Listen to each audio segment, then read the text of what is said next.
They've looked at all of our activist campaigns. 146% average return on our activist campaigns. S&P 16 or 17% over the same period. That's number one. You look at our track record from January of 2004, we formed the firm, to the present. You look at ADP's return from January of 2004 to the present. ADP is up approximately 300% over that period, by the way, including the rise partially as a result of us. Pershing Square over the same period is up 500%. Because they knock your total shareholder return. And you know what? You can certainly. We took a major rise, as you're well aware of. What started out as a passive investment in Valiant Pharmaceuticals, disastrous investment. Dan's line. This is Alex. Own that mistake. That's part of our track record. But even with Valiant, is this Goldie? which is included in our 146% Goldie, average what's up, return buddy? investment, we have a superb track record. What's up, man? How are you? What shareholders are focused on, frankly, they're not so Running much the whole focused show, on bro. Pershing Square's. They're not investors in Pershing Square. I'm doing What they're great. looking How at are you doing? It's good to hear your voice. right or wrong. One of the things we did today is put out a question for ADP. Wow, it's right.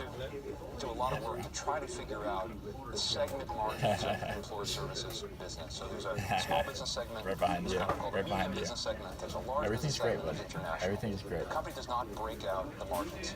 We said, look, let's put this to rest. I appreciate What are the that. margins of each of the various I appreciate segments? And let's compare those margins to those of competitors. And we've asked the question. And maybe we asked too many questions in our first presentations. He'll love that. I sure do. He's been saying it all week. Have a great holiday, buddy. Great to hear your voice. Unwilling to answer the question as to what their margins are by segment tells you something. This is something you sent out. He's been practicing it all week and saying everybody, so I'll be sure to tell him, buddy. You're still waiting for him to answer that question. Yeah, everything is great. Everything is great. If only, though, Yeah. it was that easy with shareholders. Sales and then working with Bruno and Marcus on some strategy. We hired another desk strategist, Marcus Weiss, in midsummer. Over the last couple to do events and to do some like, that you have. most of the time makes it more and difficult to make your case that some of those investors who think they may be right with ADP can't get past that other part I'm sure he'd love the company's out now. Actually, Look at how the company's approached this. That's going to be amazing, though. Hopefully a lot of matzo balls, too. Vastly underperforming your potential. Look at revenue per employee. It's irrefutable. ADP revenue per employee, $162,000. The average competitor, of course, but we miss you too. We miss you too. I'll be sure to message. Thanks for calling, bro. Explain. Your gross margins are I appreciate it. Thank you very much, buddy. Your average competitor's gross margins are 74%. Just trying to follow in your footsteps, bud. 25% of employer services, the core business of ADP, competes directly with Paychex. They have a product called Run, which competes with a Paychex product. What are your margins in that business? Carlos says on TV, they're about the same as Paychex. Well, Paychex has 41% margins in that business. The ADP at 41% margins in that business would mean the rest of employer services has 12% margins, which is a disastrously low number. So look, I want to work with Carlos. I want to work with the board. I want to get beyond a proxy contest. That was our goal from the very beginning. There's always a little bit of emotion.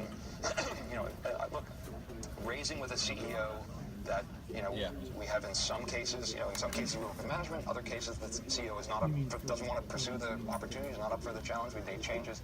So obviously, people react emotionally to that. I totally get it. But one of the things I encourage Carlos to do, or one of the things I encourage the chairman to do, excuse me, talk to the CEOs of companies where I'm on the board. Ask what it's like having me as a director, and universally you will hear that I am thoughtful, that I don't take over the room, that I listen to other points of view, that I'm not constantly calling the CEO. It's very rare for me to pick up the phone and call the CEO of a company we're an investor in. I wait for them to call when they have something where I can be helpful. And that's been my approach as a director. And if only the chairman of this company had made a few more calls about what I'm like as a director, I think this would be a lot more straightforward. But for shareholders, this is about what is the opportunity to make this company the best it can be. And I think by adding an independent voice in the room, someone who's made a $2.3 billion investment in the company, committed to be a long-term investor in this business, I think I don't see how anyone loses. And we're not controlling the board. I'm 10% of the board. It reminds me of Nelson. You look at Procter & Gamble, and they're spending $100 million or whatever the number is, trying to keep the guy off the board. I guess my advice is the harder a company fights to keep someone off the board, the more desperately that board, in the case of P&G, in the case of ADP, needs some independent voices. I was, as you were telling that story, I was thinking to myself some of the same things that Nelson Peltz, who was on this network yesterday morning, is trying to convince Procter & Gamble of that he's not a disruptive force. I want to take a quick break. We'll come back. You've made your case. We do have an investor on our panel today in ADP. We'll find out what he thinks about the case that Bill Ackman has made for ADP. Much more with Bill Ackman next.